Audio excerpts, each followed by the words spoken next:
Hello and welcome to SPMIS Academy. Today we will analyze important newspaper articles of 3rd August 2020. Please note you can download the PDF version of today's newspaper analysis by clicking the link given in the comment section. You can download the PDF version of June 2020 magazine from our website spmisacademy.com.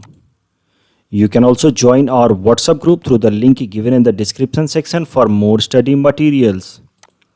This is the list of the topics that we will cover from today's newspaper. And the first article is taken from editorial segment. It is about IUCN degrading status of two birds of South Asia. This topic is important from our syllabus paper 4 environment point of view. सो देखो, सबसे पहले IUCN के बारे में समझते हैं. इस organisation से रिलेटेड कई दफ़ा यूपीएससी प्रीलिम्स में सवाल पूछे जा चुके हैं. IUCN आप सब जानते होंगे, it stands for International Union for Conservation of Nature and it is a global environmental organisation. तो नाम से ही आपको पता चल रहा है ये ग्लोबल लेवल पे इन्वायरमेंट कंजर्वेशन प्रोग्राम में इन्वॉल्व होता है और इसका हेड क्वार्टर है स्विट्ज़रलैंड में and it was created in 1948 itself. इससे रिलेटेड जो सबसे ज़्यादा सवाल प्रीलिम्स में पूछा जाता है वो ये है that it has got an official observer status at United Nations general assembly. इस बात को आप ज़रूर याद रखेंगे. इसके कुछ बेसिक फंक्शंस देख लेते हैं. It prepares the IUCN red list of threatened species. तो कई दफ़ा मैंने न्यूज़पेपर एनालिसिस में भी आपको बताया है कि according to IUCN red data book ये जो पर्टिकुलर स्पेसीज है it is categorised as endangered, critically endangered. तो वो जो रेड डेटा बुक है या जो रेड लिस्ट है वो यही ऑर्गेनाइजेशन IUCN प्रिपेयर करती है और उस रेड लिस्ट की मदद से पता चलता है कि कौन सा जो स्पेसीज़ है या वो प्लांट या एनिमल स्पेसीज़ उसके एक्सटिंक्शन के थ्रेट कितने ज़्यादा हैं, उसके सर्वाइवल पे कितने ज़्यादा थ्रेट हैं. इस तरह से अलग अलग कैटेगरीज में स्पेसीज़ को वो ऑर्गेनाइज करता है. आप देख सकते हैं IUCN रेड डेटा बुक में on the basis of degree of threat species are categorise in different list. सबसे नीचे होती है लीस्ट कंसर्न वाले स्पीसीज़ जिनकी पॉपुलेशन अच्छी खासी है और जिनकी पॉपुलेशन घट भी नहीं रही है. They are known as least concern. जैसे हमारे आसपास में कई सारे जानवर दिखते हैं, डॉग्स वगैरह या पिग्स. धीरे धीरे फिर वो उनकी status on the basis of their threat on survival उनकी स्टेटस फिर कैटेगराइज होती है as near threatened, then vulnerable, endangered, critically endangered. तो ये जो लिस्ट प्रिपेयर करना काम होता है ये सबसे पहला काम होता है IUCN का. तो लिस्ट के बेसिस पे हमें पता चल जाता है कि कौन सा जो स्पीसीज़ है उसके सर्वाइवल पे थ्रेट ज़्यादा है. यानी कि अगर मान लो कोई स्पीसीज़ क्रिटिकली इंडेंजर्ड या इंडेंजर्ड में कैटेगराइज है, मतलब उसके सर्वाइवल पे थ्रेट ज़्यादा है, तो उसके प्रोटेक्शन के लिए हम और ज़्यादा कंजर्वेशन प्रोग्राम्स चलाते हैं. उसके अलावा IUCN खुद ही कई सारे कंजर्वेशन प्रोजेक्ट्स पूरे दुनिया भर में चलाता है. तो ये दो मेन फंक्शन है IUCN के, स्पेसीज़ को कैटेगराइज करना और दुनिया भर में अलग अलग कंजर्वेशन प्रोग्राम चलाना. अब ज़रा देखते हैं कि IUCN की फंडिंग कहाँ से आती है, आखिर उसको पैसा कहाँ से मिलता है. तो IUCN is funded mostly by the world governments and some bilateral and multilateral agencies like IMF, World Bank. उसके अलावा कई सारे प्राइवेट कॉरपोरेशंस भी IUCN को फंडिंग देते हैं. अब जैसा कि मैंने आपको बताया कि IUCN अलग अलग स्पेसीज़ को अलग अलग कैटेगरीज में कैटेगराइज करता है on the basis of their threat to survival. तो एक बार वो कैटेगरीज देख लेते हैं. देखो ये जो तीन कैटेगरीज हैं बीच वाले, vulnerable, endangered and critically endangered, यही कैटेगरीज होते हैं जिसमें कोई भी स्पेसीज़ को अगर रखा जाए तो समझ लो कि वो उसके सर्वाइवल पे थ्रेट है, इसीलिए इसको हम कहते हैं थ्रेटेंड कैटेगरी. और ये जो दो कैटेगरी होते हैं they are not so threatened. तो सबसे पहले इन तीनों क्राइटेरियाज को देखते हैं, इन तीनों कैटेगरीज को देखते हैं. अगर किसी स्पेसीज़ को वल्नरेबल में रखा गया है मतलब उसके सर्वाइवल पे थ्रेट है, उसके सर्वाइवल पे धीरे धीरे थ्रेट क्रिएट हो रहा है, उसकी पॉपुलेशन धीरे धीरे घट रही है. और अगर उसकी पॉपुलेशन जिस रेट से घट रही है अगर उसको रोका नहीं किया तो फिर वो इंडेंजर्ड लिस्ट में जा सकता है. तो वैसे स्पेसीज़ को हम रखते हैं वल्नरेबल लिस्ट में. इंडेंजर्ड स्पेसीज़ में वो इंडेंजर्ड लिस्ट में उन एनिमल्स को रखा जाता है, उन स्पेसीज़ को रखा जाता है जिनकी ओवरऑल पॉपुलेशन 70% तक डिक्रीज हो गई हो इन लास्ट 10 ईयर्स और 3 जनरेशन्स. वैसे स्पेसीज़ को रखा जाता है इंडेंजर्ड में. और जिन स्पेसीज़ की पॉपुलेशन लास्ट 3 जनरेशन्स में 80% या उससे ज़्यादा डिक्रीज हो गई हो, they are kept under critically endangered list. तो इस तरीके से ये 3 क्राइटेरिया डिसाइड होते हैं, वल्नरेबल, इंडेंजर्ड, क्रिटिकली इंडेंजर्ड। बाकी रिमेनिंग जो कैटेगरीज हैं उनको भी देख लेते हैं। लीस्ट कंसर्न तो मैं आपको बता ही चुका हूँ, इसमें उन सारे स्पेसीज को रखा जाता है that are present in abundance, जो काफ़ी मात्रा में हैं, हमारे आसपास में दिखते हैं, they are kept in least concern. Near threatened species, NT से जिसको हमने रिप्रेजेंट किया है, are the one whose population is decreasing, but अभी भी इतना कम पॉपुलेशन नहीं हुआ है कि उनको हम वल्नरेबल की तरह कैटेगराइज कर दें। उसके अलावा फिर ये जो कैटेगरी है EW, extinct in the wild, ये वो सारे एनिमल्स हैं, वो सारे प्लांट्स हैं जो अब फॉरेस्ट में या वाइल्ड एरियाज में अब नेचुरली नहीं पाए जाते। अब ये बचे हुए हैं इस दुनिया में, लेकिन जू के अंदर या किसी बोटानिकल गार्डन के अंदर नेचुरली अब वो ख़त्म हो चुके हैं, उनको कहा जाता है एक्सटिंक्ट इन द वाइल्ड। और जो एक्सटिंक्ट हैं वो तो आप जानते ही हैं, 2 species are no longer present in the world, जैसे डायनासोर्स। अब करंट न्यूज एक बार देख लेते हैं। तो देखो, this current news is related to 2 birds who mostly are found in South and South East Asia. वो बर्ड्स हैं black necked crane and woolly necked stork. ये देखो, ये है वूली नेक्ड स्टॉर्क, इसके जो नेक पे वूल जैसा मटेरियल होता है, और ये है ब्लैक नेक्ड क्रेन। इन दोनों स्पेसीज को IUCN ने कैटेगराइज कर रखा था इन नियर थ्रेटेंड कैटेगरी, लेकिन न्यूज़ ये निकल के आ रही है कि अब IUCN इनको वापस से डिग्रेड करेगा और उनको वापस से लीस्ट कंसर्न कैटेगरी में डालेगा, क्योंकि जिस तरह से और डेटा मिले हैं इन 2 बर्ड्स के बारे में, इससे ये पता चलता है कि इनकी पॉपुलेशन अच्छी खासी है and their survival is not threatened. तो हो सकता है कि इनसे रिलेटेड डायरेक्ट प्रीलिम्स में कुछ सवाल पूछ ले, आपसे स्टेटमेंट बना के दे दे कि black necked crane is a critically endangered species.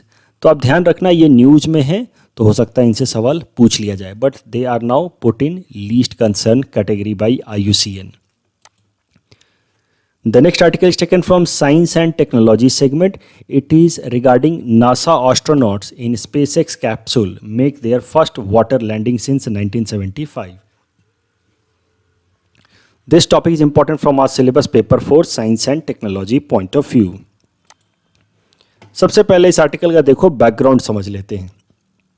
तो कई दफ़ा मैं भी बता चुका हूँ, आप सब जानते भी होंगे, दैट SpaceX एक अमेरिका की प्राइवेट स्पेस एजेंसी है, और इसने 2 नासा के scientists Robert Behnken and Douglas Hurley को भेजा था इंटरनेशनल स्पेस स्टेशन के लिए on 31 May 2020 and this was a round trip. तो ये आर्टिकल भी जब ये 31 मई को इनको भेजा गया था, तो इससे रिलेटेड न्यूज़ में आर्टिकल आया था, उसको मैंने डिटेल में कवर किया था in my newspaper analysis of 1 जून 2020। तो आप अगर इसको डिटेल में जानना चाहते हैं तो 1 जून वाले 2020 एनालिसिस को जाकर के आप देख सकते हैं। यहाँ पे हम आगे की न्यूज़ देखेंगे। तो ये 2 एस्ट्रोनॉट्स को, ये नासा के एस्ट्रोनॉट्स हैं, इनको SpaceX ने, जिसके ओनर हैं एलन मस्क, ऑफ कोर्स आप इनको जानते ही होंगे, इन्होंने भेजा था इन 2 नासा साइंटिस्ट को टू इंटरनेशनल स्पेस स्टेशन। जो रॉकेट यूज़ किया गया था उसका नाम था फाल्कन 9, जो स्पेस शिप यूज की गई थी उसका नाम था क्रू ड्रैगन, और ओवरऑल मिशन का नाम है डेमो 2। और ध्यान रखें कि एक राउंड ट्रिप मिशन था, मतलब इनको इंटरनेशनल स्पेस स्टेशन से जाकर के वापस आना था। एक बार इंटरनेशनल स्पेस स्टेशन के बारे में ब्रीफली देख लेते हैं, रिवाइज कर लेते हैं। कई दफ़ा मैं बता चुका हूँ, it is A habitable satellite, एक तरह का सैटेलाइट है लेकिन हैबिटेबल है, मतलब इसमें इंसान रह सकते हैं, एस्ट्रोनॉट्स रह सकते हैं। और ये सैटेलाइट लो अर्थ ऑर्बिट में लगभग 400 किलोमीटर की हाइट पे हमने इसको इस्टेब्लिश कर रखा है। It has been jointly build by 5 space agencies of the world, NASA of US, Roscosmos of Russia, JAXA of Japan, European Space Agency of Europe and Canadian Space Agency of Canada. And it is always inhabited by 6 astronauts. तो इसके अंदर हमेशा 6 astronauts तो रहते ही रहते हैं, जो universe से इंफॉर्मेशन कलेक्ट करते रहते हैं। और धरती से हम अर्थ से इस तरह का स्पेस शटल भेजते हैं, और एस्ट्रोनॉट्स, नए एस्ट्रोनॉट जाते हैं, और जो पहले से यहाँ रह रहे हैं उनको वापस अर्थ पे बुलाया जाता है। इस तरह से इंटरनेशनल स्पेस स्टेशन काम करता रहता है।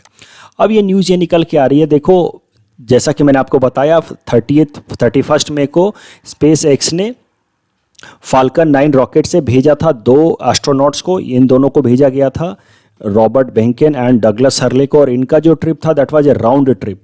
तो अब ये न्यूज़ निकल के आ रही कि ये 2 एस्ट्रोनॉट्स अब वापस रिटर्न आ गए हैं अर्थ पे after their 63 day round trip journey and they landed in gulf of Mexico. तो इनका जो ओवरऑल लैंडिंग हुई है वो पानी के अंदर हुई है, गल्फ ऑफ मेक्सिको में हुई है।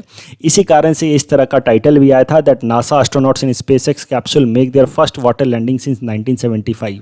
तो इसके पहले 45 ईयर्स पहले एक बार नासा के एस्ट्रोनॉट्स की वाटर में लैंडिंग हुई थी, उसके बाद ये पहली बार वापस से वाटर में लैंडिंग हो रही है। देखो होता क्या है कि जब वो स्पेस कैप्सूल अर्थ के नज़दीक आने लगता है, वहाँ से कैसा है कि उसको तो ड्रॉप कर दिया जाता है, तो जब वो अर्थ के नज़दीक आने लगता है तो फिर ये साइंटिस्ट लोग क्या करते हैं, जब वो अर्थ के काफ़ी नज़दीक आ जाता है तो ये साइंटिस्ट लोग पैरासूट लेकर के उससे कूद जाते हैं और अलग हो जाते हैं।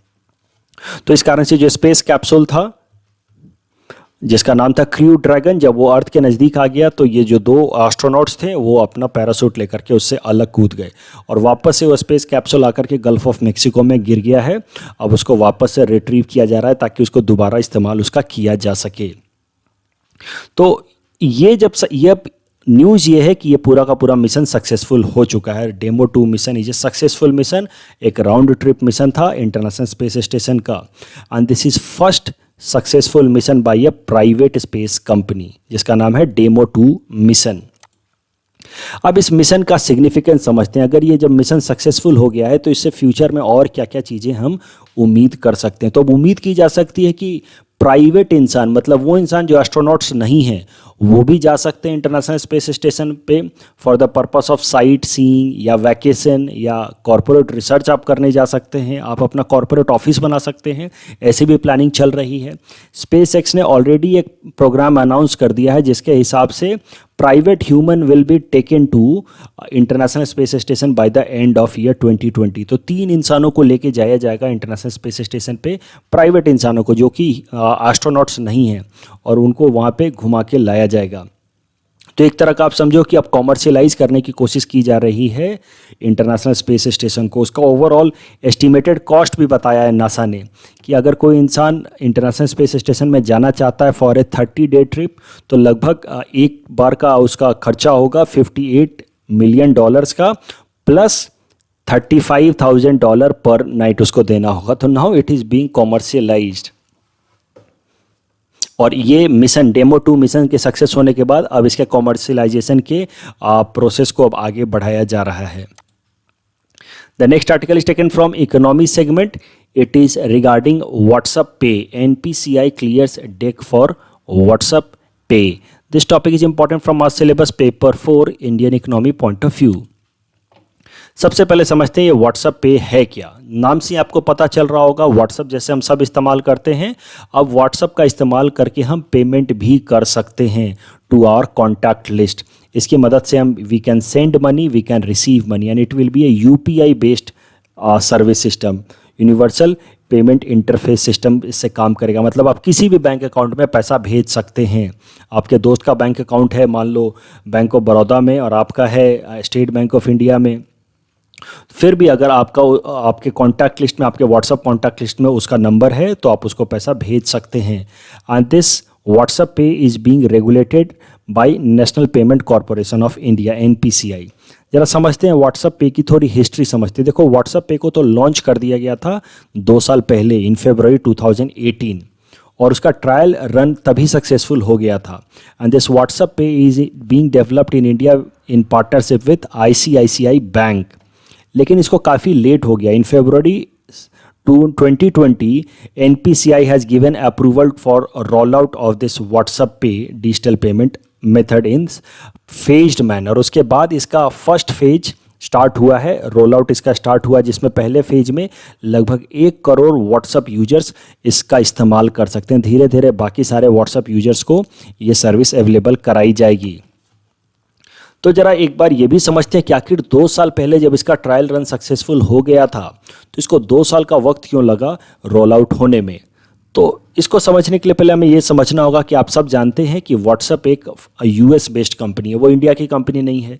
It is owned by Facebook, और RBI ने 2018 में एक रेगुलेशन लाया था जिसके हिसाब से जो भी फाइनेंशियल कंपनीज है हमारे देश में, फाइनेंशियल कंपनी जो बैंक की तरह काम करती हैं, जो किसी कस्टमर को पैसा लेती हैं देती हैं, वो सारी फाइनेंशियल कंपनीज के जो भी फाइनेंशियल डाटा है, यानी कि जो भी ट्रांजैक्शनल डाटा है कि किसने क्या चेक दिया, किसने कितना पैसा निकाला डाला, कहाँ ट्रांसफ़र किया, all such financial datas have to be stored in India only. ये आरबीआई प्रोविजन लेकर के आई 2018 में। अब व्हाट्सएप पे जब रोल आउट किया जा रहा था फॉर कॉमन यूजर्स, तो एक पिटीशन फाइल कर दिया गया सुप्रीम कोर्ट में कि व्हाट्सएप तो यूएस की कंपनी है और व्हाट्सएप इस प्रोविज़न का फॉलो नहीं कर रही है। व्हाट्सएप जो भी सारा फाइनेंशियल डेटा है उसको बस इंडिया में स्टोर नहीं कर रही है, वो उसको बाहर भी लेकर के जाएगी, यूएस में भी लेकर के जाएगी। इस कारण से व्हाट्सएप पे के अगेंस्ट एक पिटीशन फाइल कर दिया गया सुप्रीम कोर्ट के अंदर, एक पीआईएल फाइल कर दी गई थी। तो इस कारण से इसका जो रोल आउट प्रोसेस है वो थोड़ा डिले हो गया, लगभग 2 साल। अब व्हाट्सएप पे ने क्या किया है, एक proper certain auditor report submit किया है एनपीसीआई के पास।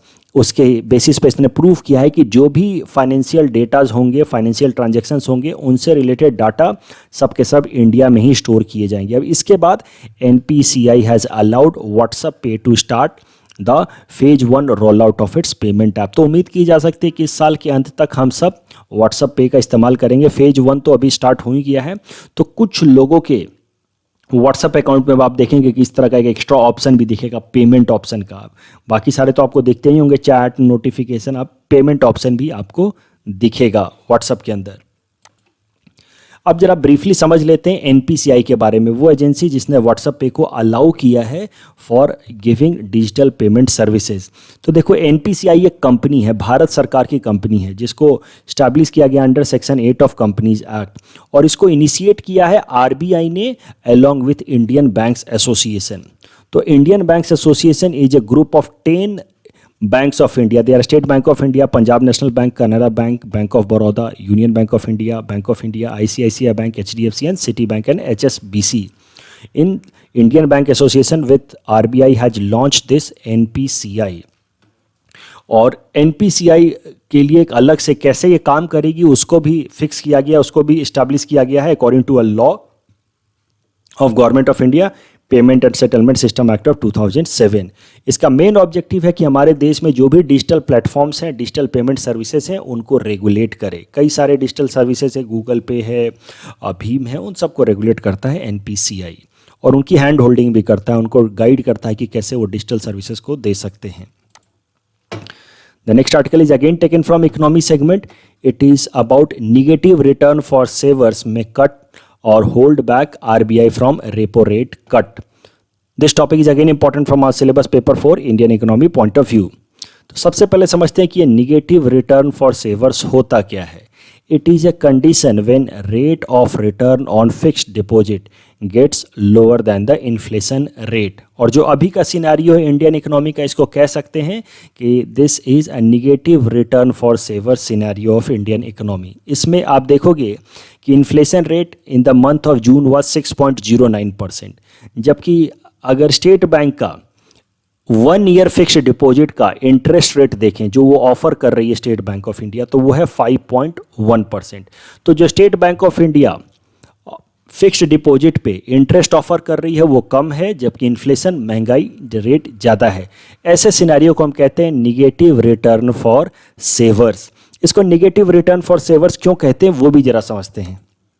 देखो, मान लो हाइपोथेटिकली आप एक टेलीविज़न सेट है जो आज के टाइम में, आज के डेट में 100 रुपये का बिक रहा है। ये टेलीविज़न सेट है 100 रुपये का आज के टाइम में बिक रहा है, और मान लो कि इन्फ्लेशन है 6% का। If inflation in the market is 6%, तो इसका मतलब है, टेक्निकल मतलब है कि 1 साल बाद इसी टेलीविज़न सेट की प्राइस हो जाएगी 106 रुपये, सरल शब्दों में। अब आप हैं और आपके पास आज के डेट में 100 रुपये हैं आपके हाथ में, मतलब आज के टाइम में आप ये टेलीविज़न सेट खरीद सकते थे क्योंकि आपके पास 100 रुपये हैं। आपने ये टेलीविज़न सेट ना खरीद के आपने फैसला लिया कि आप ये अपना पैसा बैंक में डालेंगे, फिक्स्ड डिपॉजिट करेंगे, और फिक्स्ड डिपॉजिट पे आपको इंटरेस्ट मिल रहा है बस 5%, मान लो, यानी कि इन्फ्लेशन है 6% और आपको फिक्स्ड डिपॉजिट पे इंटरेस्ट मिल रहा है 5%, यानी कि it is a scenario of negative return for saver. इसमें होगा क्या कि 1 साल बाद you will get just 105 rupees, जबकि टीवी सेट की प्राइस बढ़ के हो जाएगी 106 रुपये। तो इससे देखो आपको नुकसान क्या हुआ। एक साल पहले जो टीवी आप खरीद सकते थे, एक साल बाद वही टीवी आप नहीं खरीद पाएंगे। सो आपको अपना पैसा फिक्स डिपॉजिट करने का नुकसान हो गया, निगेटिव रिटर्न मिल गया, क्योंकि चीज़ें जिस रफ्तार से महंगी हो रही हैं उस रफ्तार से आपको आपका बैंक इंटरेस्ट नहीं दे रहा है। So you are able to buy your TV 1 year ago but not now. So negative return से होता क्या है, it discourages person to put money in the bank. इंसान सोचता है कि rather than putting money in the bank हम कोई चीज़ खरीद लेते हैं जो हमें ज़रूरत की है। तो इस कारण से ओवरऑल सेविंग्स कम होती है, और जब सेविंग्स कम होता है तो इकोनॉमी का इन्वेस्टमेंट भी कम हो जाता है। तो निगेटिव रिटर्न फॉर सेवर्स एक अच्छी बात नहीं है। और इसी कारण से इस आर्टिकल में कहा गया है कि कल से जो मॉनेटरी पॉलिसी रिव्यू होने वाली है आरबीआई की, इसमें आरबीआई को अपना repo rate further cut down नहीं करना चाहिए। इससे होगा क्या, अगर आरबीआई ने further repo rate cut down कर दिया तो फिक्स डिपॉजिट रेट भी वापस से कम हो जाएंगे, और जब फिक्स डिपॉजिट रेट कम होंगे तो हो सकता है कि लोग जो है वापस से अपना पैसा बैंक्स में रखना ना चाहें। तो तब RBI has to take care of this कि वो रेपो रेट को बहुत ज्यादा कट ना करे। अब इस क्वेश्चन के बेसिस, इस कॉन्सेप्ट के बेसिस पे एक प्रैक्टिस क्वेश्चन ले लेते हैं। Which of the following statements are correct? Negative return for the saver means the interest rate offered by the banks are higher than the prevailing inflation rate. Second statement, negative return for the saver discourages an individual from putting his or her money in the banks. Your options might be one only, two only, both, या option D none. अब आप ये जिस तरह से हमने discuss किया, आपको इस सवाल को सॉल्व करने में कोई प्रॉब्लम नहीं होनी चाहिए। You can leave the answer in the comment section. The next article is taken from economy segment. It is about Khadi Agarbatti Atmanirbhar Mission. This topic is again important from our syllabus, paper 4, Indian economy point of view.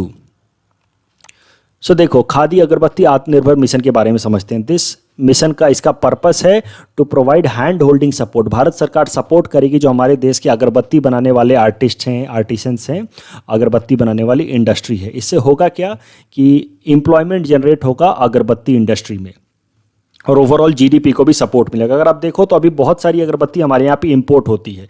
Daily basis का अगर data देखा जाए तो हमारे देश में 1419 metric tons of अगरबत्ती हम डेली इस्तेमाल करते हैं, जबकि हमारे देश में बस 760 मेट्रिक टन्स ऑफ अगरबत्ती रोज बनती है। इसका मतलब ये है कि लगभग 50% अगरबत्ती तो हम बाहर से इंपोर्ट करते हैं। तो इस कारण से एक बात तो तय है कि अगरबत्ती सेक्टर में बहुत ज़्यादा इंडिया के अंदर प्रोडक्शन का स्कोप है, और इस कारण से खादी अगरबत्ती आत्मनिर्भर प्रोग्राम रन किया गया है।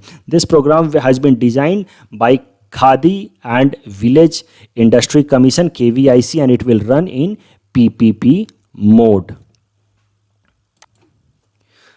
In our segment Target UPSC Prelims 2020, today we'll cover topic number 590 to 592. Topic number 590 is about Indian Data Relay Satellite System. India plans for its own space-to-space tracking and communication for its space assets this year by putting up a new satellite series called Indian Data Relay Satellite System.